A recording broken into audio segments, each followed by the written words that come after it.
Bonjour à tous, j'espère que vous allez bien en ce mois d'août très chaud pour tout le monde, je crois, hein, si on en croit la météo. Alors, nous allons voir votre tirage sentimental, alors relationnel dans un premier temps et de vie émotionnelle dans un second temps, donc à la fois pour les personnes qui ont un partenaire soit dans la tête, soit avec qui ils sont en couple, et pour les personnes célibataires ou les personnes qui sont en démarche de travail personnel dans le domaine de la vie relationnelle et émotionnelle. Alors pour ce faire, je vais utiliser comme d'habitude le portail des 12 d'Aliasquet pour les cartes signes, les arcades majeures du tarot de Marseille édition Grimaud pour la carte qui va nous donner la dominante du tirage relationnel, que je ferai avec mon nouveau tarot, le tarot de l'entremonde, de Ciolo Thompson, donc pour le tirage relationnel. Et j'utiliserai les arcades majeures du tarot onirique de Janet Piedilato pour le tirage de vie émotionnelle dans la seconde partie. Je tenais aussi à vous repréciser que j'ai mis en ligne des formations tarot en toute autonomie, hein, donc sur mon site Podia, dont vous avez le lien juste en dessous. Vous avez les arcades majeures à l'endroit du tarot de Marseille, les arcades majeures du tarot de Marseille à l'envers et les mineurs du tarot de Marseille. Donc vous pouvez avoir soit l'un, soit l'une, soit l'autre, ou les trois, ou juste les majeurs, ou juste les mineurs. J'ai fait des packs qui sont plus intéressants que les trois formations séparées. Et si vous ne voulez pas apprendre le tarot de Marseille en autonomie, eh bien vous pouvez vous inscrire à une de mes formations dont les dates sont inscrites sur mon site. Vous avez aussi le lien dans la barre d'information sous la vidéo. Et je vais probablement sortir courant du mois d'août ou pour tout début septembre, hein, je vous tiendrai au courant, les arcades mineures du Rider-Waite. Hein, et suivront l'adaptation des arcades majeures au Rider, sachant qu'elles sont très proches du Marseille. Hein. Donc voilà, à suivre toutes ces nouveautés, et un nouveau calendrier des formations sortira à la rentrée pour l'année 2023, donc vous pourrez aller jeter un œil si vous souhaitez vous inscrire dans un processus de formation du tarot. Bon. Après toutes ces informations, je remercie infiniment tous ceux qui sont déjà abonnés à la chaîne depuis longtemps et je remercie ceux qui vont le faire à l'instant même où je parle en cliquant sur le petit bouton abonner. N'hésitez pas à commenter, liker et partager, bien évidemment, c'est comme ça que vous soutenez la chaîne le plus simplement possible. Allez, je vous laisse avec votre tirage. Les balances, on y va pour le tirage relationnel dans un premier temps.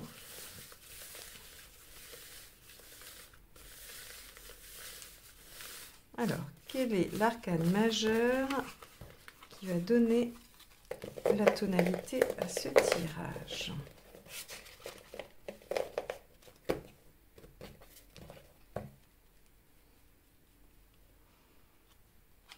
Celle-ci. Ouh, la roue. Alors, très bien, la roue de fortune nous indique du mouvement, une reprise des événements. Si c'était stagnant, eh bien, ça va avancer. S'il y avait déjà de l'avance, ça va s'accélérer. On va être de toute façon dans quelque chose qui progresse, qui évolue, qui avance. On peut avoir aussi une nouvelle page, un nouveau départ, mais alors un peu moins marqué qu'avec le battleur, hein, c'est-à-dire que c'est plutôt une reprise des actions ou de l'évolution plutôt que vraiment quelque chose de neuf. Hein. Ça ne signe pas la nouveauté avec le 10, c'est plutôt un nouveau cycle dans quelque chose qui existe déjà. Bon, on va aller voir tout de suite comment ça se manifeste dans la relation. On regarde des états d'esprit, hein, donc état d'esprit du partenaire dans un premier temps et le vôtre ensuite. État d'esprit du partenaire, l'ermite. Bon, très bien, la réflexion, le retour sur soi, l'évaluation de l'expérience. Bon, ce qui permet peut-être de prendre vraiment un temps de réflexion avant de se mettre en action. Quel est votre état d'esprit à vous? Le 8 d'épée. Ok. Alors, c'est assez intéressant parce que pour l'instant, dans vos états d'esprit, on ne voit pas l'action de la roue. Donc, ça va être très intéressant de voir la problématique, les conseils et les intentions de chacun, puisque À la base, on a plutôt un temps de retrait pour le partenaire, un temps de solitude où il va soit prendre du temps pour lui-même, alors quand je dis lui, c'est le partenaire, ça peut être une femme bien évidemment. Donc le partenaire va plutôt prendre du temps pour soi, un temps de réflexion, un temps d'attente, de latence en tout cas, où les actions ne vont pas être forcément, on va dire, à l'ordre du jour. Bien, c'est un état d'esprit, hein, c'est-à-dire qu'on aurait plutôt tendance à être comme ça. Maintenant, est-ce que les événements, la vie, les choses vont l'amener à sortir de cette posture d'ermite? Probablement, hein, puisqu'il y a la roue quand même en dominance du tirage. Vous, le 8 d'épée, c'est autre chose, c'est les doutes, le manque de confiance en soi, le fait de se dire, bon, je ne vois pas vraiment comment je vais pouvoir sortir de la situation dans laquelle je suis, hein, bonne, mauvaise, bloquée ou pas. En tout cas, le 8 d'épée nous dit qu'il y a un certain aveuglement sur les options, sur les possibilités qui s'offrent à vous. Le 8 d'épée, quand même, suppose ce que j'ai dit juste avant, c'est-à-dire quand je vous ai parlé de la roue, j'ai dit si la situation était bloquée, il va y avoir une reprise hein, sur cette période août-septembre. Eh bien, le 8 d'épée nous indique un peu ça, c'est-à-dire qu'au moment peut-être où vous écoutez cette guidance, vous n'arrivez pas bien à voir comment les choses pourraient reprendre ou comment elles pourraient évoluer, ou vous ne savez pas comment faire, mais pour autant, il y a une issue puisque la roue de fortune domine ce tirage. On va aller voir ce qu'il y a à dépasser. On peut aussi avoir avec la roue de fortune une reprise naturelle du cours des choses. Par exemple, je vais vous donner un exemple très bête et très simple, mais juste pour vous représenter ça. Par exemple, si vous me parliez de votre activité professionnelle, quelqu'un a une entreprise et puis bon, on sait par exemple qu'au mois d'août, tout le monde pose ses congés, la productivité est ralentie et tout ça. On pourrait avoir une roue de fortune pour septembre qui nous dirait, bah, évidemment, naturellement, sans qu'on ait besoin d'y faire quoi que ce soit, les choses vont reprendre, le rythme va s'accélérer à nouveau et on va avoir un déblocage de la situation. Hein. Mais ça serait tout à fait logique, naturel, et il n'y aurait pas forcément besoin d'une mise en action de votre part. Donc vous voyez, on peut aussi avoir ça, hein, quand je dis remise en route naturelle des choses. Allez, qu'est-ce qu'il y a à dépasser? Le 4 d'épée, un temps de pause. Ok. Le 4 d'épée, vous savez, c'est la pause, le repos du guerrier entre deux batailles. Donc, dans cette relation, il se peut qu'il y ait eu un moment d'accalmie, un moment où les choses, par la force naturelle, soit des événements, hein, par exemple, le partenaire a pu être très concentré sur son travail ou a dû partir pour X ou Y raison. En tout cas, il peut y avoir eu dans la relation une sorte de stagnation. Et après cette pause, hein, le 4 d'épée qui vous demande d'être patient ou patiente, eh bien, évidemment, les choses vont reprendre une vitesse naturelle, un rythme naturel. Le 4 d'épée, c'est vraiment le repos du guerrier entre deux batailles. Et vous voyez, hein, ça vient confirmer ce que je vous disais avec ce 10 qui n'est pas un renouveau sur quelque chose de neuf, qui est plutôt une reprise dans quelque chose qui existe déjà. Le 4 d'épée, c'est pareil. Hein, il y avait une action avant, on a pris un temps de pause et de réflexion, ou un temps de pause forcé qui a amené une réflexion, et les choses vont reprendre après. Donc, je pense que le partenaire, soit par la force des choses, est rentré un peu dans sa coquille et va ressortir et les choses vont évoluer en fin de période. Nous allons le voir, j'ai hâte de voir la dernière carte. Et vous, peut-être que plus inquiet ou plus inquiète, vous qui avez besoin d'harmonie, les balances, hein, peut-être que vous vous dites, mais vous manquez de confiance en vous en vous disant, mais comment les choses vont pouvoir reprendre, quoi. S'il y a un retrait, comment les choses vont pouvoir reprendre? Eh bien, là, pour l'instant, on vous dit, bah, écoutez, il y a juste à être patient. Hein. On va regarder ce qui vous aide. Si c'est 2 de pentacle, alors là, je vous dis, bon, bah écoutez, prenez votre mal en patience, ne faites rien, les choses vont évoluer naturellement. Hein. On va voir, allez.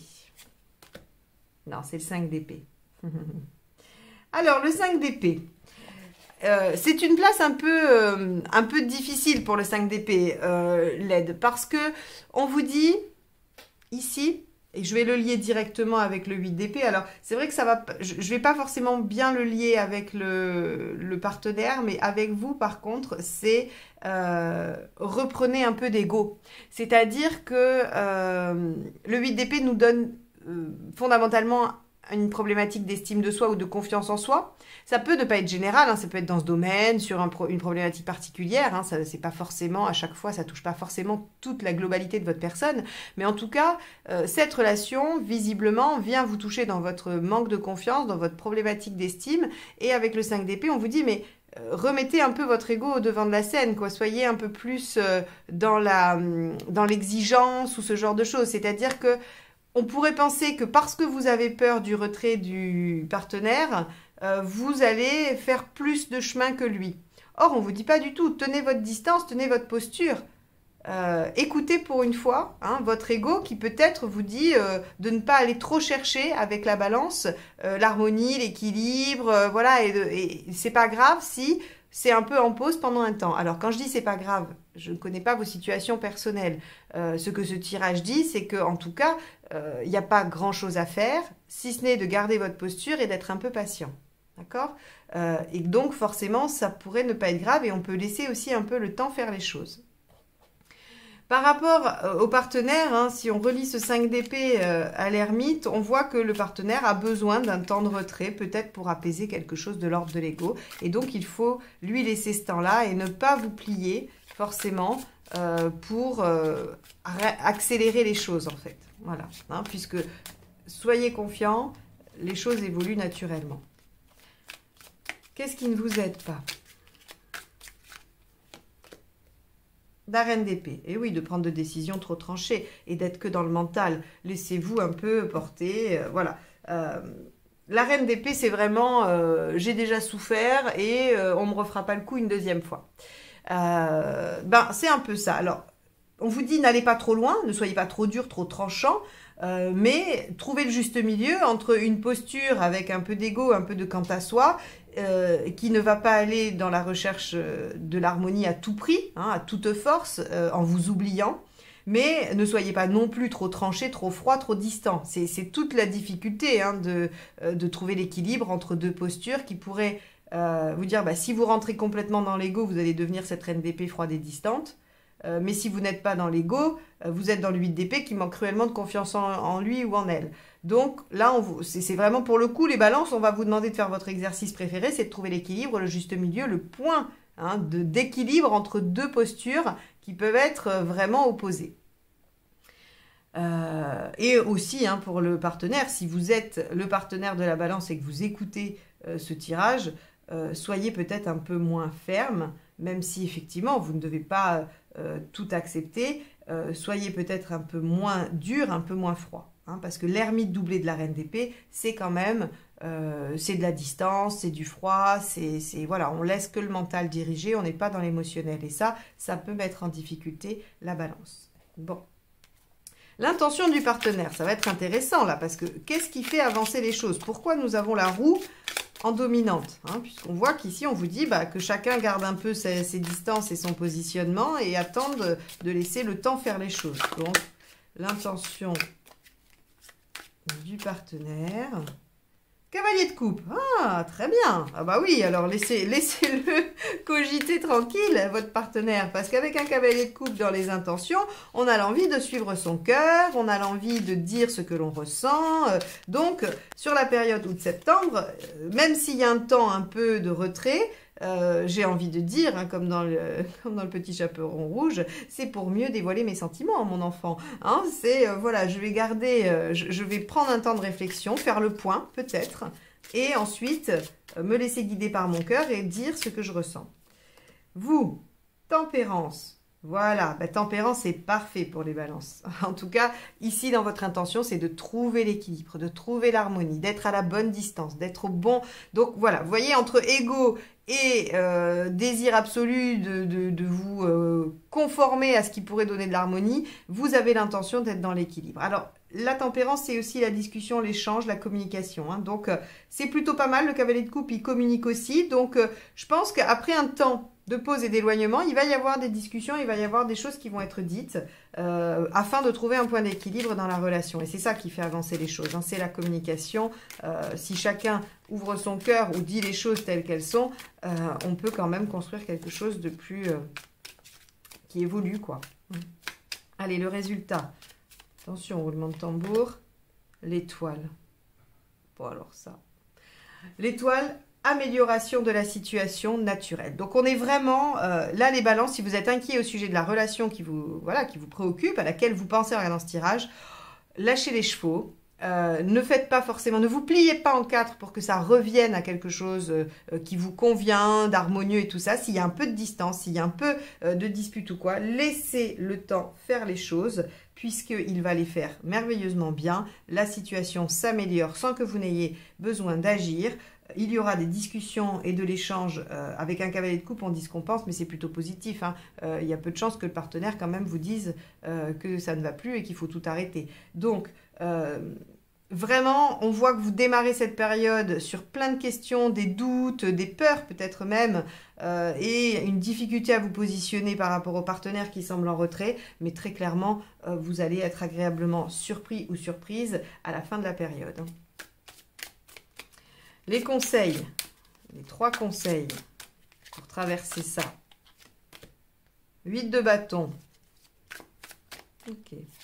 Saisissez les opportunités au vol. 3 d'épée, mettez cartes sur table, mais effectivement, faites-le. Essayez de voir vraiment le cœur du problème. Peut-être que vous êtes dans l'erreur sur la source, hein, sur la raison, sur l'origine du problème. Alors, dans l'erreur parce que vous êtes dans la situation, tout simplement, et que c'est difficile d'être objectif quand on est sur...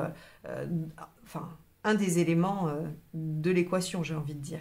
Et le valet de bâton, modifier ce qu'il y a à modifier. Mais là, c'est ce qu'on vient de dire. C'est-à-dire qu'avec tempérance, hein, on vous dit retrouver l'équilibre, ayez un quant à soi quand même. Hein, voilà, vous ne pouvez pas vous plier en 4 pour le bien de l'équilibre et de l'harmonie, mais vous ne devez pas non plus être complètement froid, distant, tranchant et couper court. Donc ici, le valet de bâton vous encourage à modifier le comportement, à le réajuster, à le rééquilibrer à l'image de tempérance, en suivant les signes, en étant réactif à ce qui se propose à vous, et avec le 3 d'épée, en essayant de voir vraiment le cœur du problème, la situation telle qu'elle est. Mais l'issue est très jolie, avec l'étoile, on a quand même une des plus belles cartes du tarot, donc bon, voilà, je ne suis pas très inquiète sur l'avenir de votre relation. Bon, eh bien, écoutez, c'est un tirage qui commençait un peu difficilement, mais vous voyez comment la carte dominante ne doit pas être perdue de vue parce que finalement, elle nous dit « mais les choses vont évoluer naturellement, soyez patients, même si la situation semble un peu difficile aujourd'hui et un peu fermée. » Ok, bon, allez, on va passer au tirage de vie émotionnelle. Non, la fin est heureuse, les balances, je suis ravie. Allez.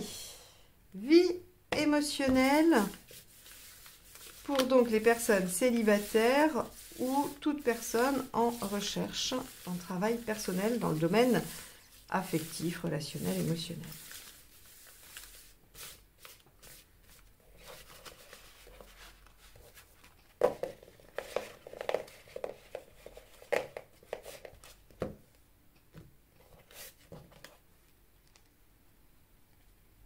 Alors, votre état d'esprit. Tempérance inversée. Ce que vous souhaitez. 11, la force. Pourquoi ça ne fonctionne pas? Lune inversée. Ce qu'il faut faire pour que ça marche. La roue. 10. Issue à court terme. Les amoureux inversés. Et à plus long terme, la justice inversée. Alors, très bien. Les balances. Votre état d'esprit, tempérance inversée. Vous en avez marre des compromis, vous en avez marre de vous sacrifier pour les autres, vous êtes toujours en train de vous contorsionner pour que tout soit équilibré, que tout le monde soit content, mais vous, dans tout ça, eh bien, vous vous oubliez. Et là, c'est terminé, vous ne voulez plus de ça, vous avez envie, dans vos relations, dans votre affectif, dans votre émotionnel, vous avez envie de respecter ce dont vous avez besoin et ce dont vous avez envie. Donc ça vaut dans les relations que vous souhaitez voir naître si vous êtes célibataire et que vous cherchez quelqu'un, mais ça vaut absolument pour tout. Tout ce qui concerne l'émotionnel. Alors, votre volonté, bah oui, c'est de retrouver la maîtrise. Alors, avec la force, c'est de trouver le parfait équilibre entre mental et émotionnel, c'est d'être maître de la situation et de ne pas se laisser déborder à la fois par un mental qui viendrait ruminer, faire des pensées négatives, et à la fois un émotionnel qui vous ferait agir de façon impulsive ou même sur des réflexes. Hein. Donc vous avez envie d'être dans la maîtrise de vous-même pour pouvoir faire coïncider ce que vous pensez, ce que vous dites et ce que vous faites. Hein. C'est vraiment ce que Tempérance inversée veut faire. Avec la lune inversée, on vous dit que ça ne fonctionne pas parce que déjà vous ne prenez pas assez soin de vous. Vous n'êtes pas assez centré sur vous-même et donc c'est compliqué d'entendre ce que vous voulez vraiment. Parce que la problématique avec votre signe, c'est que vous avez en quelque sorte mis des barrières floues, hein, des frontières très floues entre votre volonté et ce que l'on attend de vous. La question que je vous pose ici et qui va être intéressante pour vous à développer, parce que évidemment le seul objectif de mes tirages c'est de vous amener matière à cheminer sur votre chemin de vie et rien d'autre, la question qu'on va vous poser c'est arrivez-vous à discerner ce que Tempérance inversée veut, c'est-à-dire vous, votre propre personne, et ce que vous avez envie de faire parce que vous pensez que ça va vous apporter l'harmonie et la reconnaissance en quelque sorte, hein, en tout cas la validation extérieure. Et ça, c'est un travail très difficile à faire. Si vous êtes ce que l'on attend de vous, vous n'êtes pas ce que vous avez envie d'être. Vous êtes ce que vous pensez devoir être. Et là, avec la lune inversée, on nous dit vous n'arrivez pas à écouter assez votre intuition, vous n'arrivez pas encore à être tout à fait connecté. Alors, qu'est-ce qu'il faut faire avec la roue? La roue, ce qu'elle vous dit, c'est de vous mettre en action, de faire des choses, d'avancer coûte que coûte finalement, et de vous servir de ce que vous mettez en œuvre, de ce que vous mettez en action comme expérience et comme test. Vous faites un truc et là vous vous dites, ok, est-ce que vous prenez un petit carnet, une petite feuille, vous faites comme vous voulez, mais vous vous dites, bon, dans cette situation, j'ai agi, voilà ce que j'ai fait. À quoi ça répondait? À mon besoin profond? À mon besoin de plaire, à mon besoin d'être conforme, voilà. Et en fait, vous allez pouvoir comme ça décortiquer les choses. Alors bien sûr qu'au début, du coup, ça fonctionne pas bien parce que je pense que comme on vous dit que vous n'arrivez pas à être connecté avec votre intuition, avec votre vous intérieur profond, eh bien, ça fonctionne pas. Vous êtes un peu dans une impasse. Mais par contre, regardez, et ça c'est magnifique parce que ces deux cartes ensemble, en fait, elles sont très cohérentes. La justice inversée à plus long terme, c'est-à-dire à la fin de la période ou au début de la période d'après, hein, donc fin septembre, début octobre, ce qui se passe, c'est que vous prenez des chemins non conventionnels. Et ça, c'est exactement ce que vous souhaitez, c'est-à-dire que votre état d'esprit d'aujourd'hui, vous arrivez finalement à le mettre en place parce que vous allez pouvoir réfléchir à comment vous agissez. Si vous ne faites rien, vous ne pourrez pas, en fait, vous confronter à la réalité. Vous aurez une vision mentale de ce que vous voulez mettre en œuvre, mais vous n'allez pas pouvoir tester si vous êtes en capacité de le mettre en action. Donc, dans vos relations, dans votre façon de rencontrer l'autre, dans votre façon d'être avec l'autre, vous allez devoir agir et rétrospectivement vous questionner sur vos actions. À quoi répondait-elle, hein? Et les 3 questions que je vous ai énoncées tout à l'heure. Et on voit que vous y arrivez puisque le mât vous fait agir de façon indépendante, non conforme, tel que vous le souhaitez. Vous prenez même des chemins un peu détournés et ça correspond parfaitement à Tempérance inversée. Donc, vous arrivez à faire coïncider ce que vous souhaitez avec ce que vous faites au prix de quelques expériences encore qui vont vous montrer qu'il y a peut-être des réflexes, des schémas qui sont encore un peu ancrés en vous. Donc, si vous voulez accéder à un nouveau type de relation, soyez tranquille avec le fait que ça ne peut pas arriver immédiatement et que vous allez devoir vous confronter à de l'expérimentation d'abord. Mais ça vient, c'est quand même très proche parce que ça apparaît déjà quand même dans le plus long terme, dans la deuxième carte. Donc ça veut dire que c'est réalisable avant la fin de cette année.